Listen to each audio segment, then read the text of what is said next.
আসসালামু আলাইকুম, welcome back to my new another video. সাথে আছি আমি আপনাদের ভাই নিশাত পাটোয়ারি সাইপ্রাস থেকে। আজকে আমি আপনাদেরকে এই ভিডিওর মাধ্যমে খুবই গুরুত্বপূর্ণ একটি তথ্য দিতে যাচ্ছি, সুতরাং ভিডিওটা খুবই ইম্পর্টেন্ট হতে যাচ্ছে। যদি সময় থাকে পুরো ভিডিও দেখবেন, দেখে অবশ্যই একটা গঠনমূলক কমেন্ট করবেন। ইনশাআল্লাহ আপনাদের গঠনমূলক কমেন্ট অনুযায়ী রিপ্লাই দেওয়ার চেষ্টা করব। আজকে আমি কথা বলবো, আপনারা অনেকে আসলে আমাকে প্রশ্ন করে থাকেন এবং অনেকেই জানতে চান যে ভাই, সাইপ্রাসে যদি কেউ ডিপোর্ট খায় অথবা সাইপ্রাস থেকে যদি কেউ পুলিশের ধরে যদি তাকে বাংলাদেশে পাঠায় দেয়, সে কি দ্বিতীয়বার সাইপ্রাসে আসতে পারবে কিনা, এই সম্পর্কে আপনারা অনেকেই জানতে চাইছেন। তাদের প্রশ্নের উত্তর দিব আজকের এই ভিডিওতে। যদি ভালো লাগে অবশ্যই লাইক কমেন্ট করে দিবেন। আর যারা এখন আমাদের আনসেন সাইপ্রাস এই ইউটিউব চ্যানেলটিকে সাবস্ক্রাইব করেন নাই, অবশ্যই চ্যানেলটিকে সাবস্ক্রাইব করে আমাদের পাশে থাকবেন। ধন্যবাদ।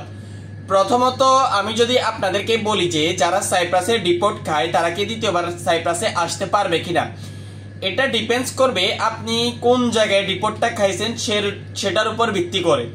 যদি আপনি কোনো অ্যান্টি ভিসাই অথবা কোনো একটা ভিসায় যদি আপনি সাইপ্রাসে চলে আসেন, ট্যুরিস্ট ভিসায় অথবা অ্যান্টি ভিসায় যদি সাইপ্রাসে আসেন, আসার পরে আপনার যদি ভিসাটা কোথাও না লাগে অথবা আপনার ভিসা যদি সঠিকভাবে পরিচালনা না হয়, এই ক্ষেত্রে কিন্তু আপনি কিছুদিন পরে আপনি অবৈধ হয়ে যাবেন। আর যদি আপনি অবৈধ অবস্থায় সাইপ্রাসে পুলিশের হাতে ধরা পড়েন, তাহলে কিন্তু এই ক্ষেত্রে সাইপ্রাসের পুলিশ আপনাকে পুনরায় বাংলাদেশে পাঠিয়ে দিবে।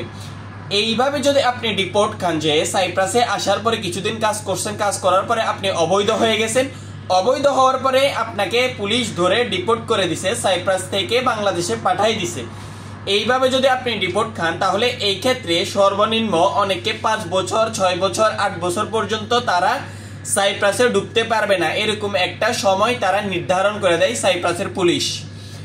এই ক্ষেত্রে যদি আপনি ডিপোর্ট খান, আরেকটা বিষয়, যদি আপনি যদি বাংলাদেশ থেকে সাইপ্রাসে আসার সময় এয়ারপোর্টে যদি আপনাকে সন্দেহভাজন মনে হয়, সন্দেহভাজন মনে করে উনারা যদি আপনাকে ইমিগ্রেশনের আগে বাংলাদেশে আবার পুনরায় পাঠাই দেয়, তাহলে এই ক্ষেত্রে আপনি আবার কিছুদিন পরে ভিসার প্রসেসিং করে, ভিসার যে কাগজপত্র আছে এগুলি আবার নতুন করে আপনি ঠিকঠাক করে আপনি সাইপ্রাসে আসতে পারবেন, এতে কোনো সমস্যা হবে না। তবে এই ক্ষেত্রে আরেকটা জিনিস খেয়াল রাখবেন, যদি আপনি ইমিগ্রেশনও হয়ে যায়, আপনার ইমিগ্রেশনে আপনার যে সিলটা, সাইপ্রাসের যে অ্যান্টি যে সিলটা, এটা যদি আপনার পাসপোর্টে পড়ে যায়, তারপরে যদি আপনি সন্দেহভাজন, অর্থাৎ আপনার কোনো একটা কাজ বা কোনো একটা জিনিস দেখে সাইপ্রাসের পুলিশের সন্দেহ হয়েছে ইমিগ্রেশন করার পরে, তাহলে কিন্তু এই ক্ষেত্রে আপনিও সাইপ্রাসে সাথে সাথে আসতে পারবে না। যদি আপনার পাসপোর্টে যদি উনাদের সিল পড়ে যায়, তাহলে কিন্তু উনারা একটা সময় নির্ধারণ করে দেয়, 5 বছর 6 বছর 8 বছর 10 বছর এরকম একটা সময় নির্ধারণ করে দেয়। ওই সময়টা পার হওয়ার পরে আপনি পুনরায় সাইপ্রাসে আসতে পারবেন। আশা করছি আপনারা আপনাদের উত্তর পেয়েছেন। যদি ভিডিওটা ভালো লাগে অবশ্যই লাইক কমেন্ট করে আমাদের পাশে থাকবেন। আর যদি আপনাদের কোনো কিছু জানার প্রয়োজন হয়, অবশ্যই আমাদের কমেন্ট বক্সে কমেন্ট করে জানিয়ে দিবেন আপনাদের মূল্যবান মন্তব্য। ধন্যবাদ সবাইকে। আসসালামু আলাইকুম ওয়া রাহমাতুল্লাহ।